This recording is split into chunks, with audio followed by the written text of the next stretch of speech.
I was early on when I was talking about vandalism here. I should say some of that's man-made, but also keep in mind that time makes fools of us all, and nothing, even granite, nothing is permanent. So sometimes this is just nature. These are natural forces that are doing some of the damage here too. So I don't want to say it's all vandalism, the damage around the cemetery. So the Independent Order of Odd Fellows, or the IOOF marker, which you can see right here.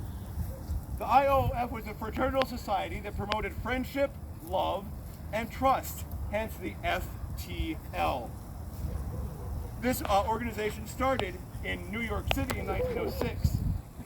Sioux City ended up with over 10 IOOF lodges, the first of which was Sioux City Lodge number 164, established in 1868.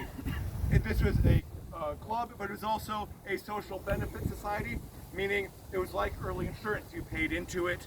You paid into this like the woodmen of the world, the markers that Haley mentioned before, that kind of look like logs. You pay into the society, and upon your death, your family, you are able to be buried, and this society will help you take care of your family. You can see there are about 40 burials or so here visible. Now here's the more personal question. Does anybody know what kind of trees these are? Because I'd really like to know. I have one of these trees in my front yard, and I've never been able to identify it.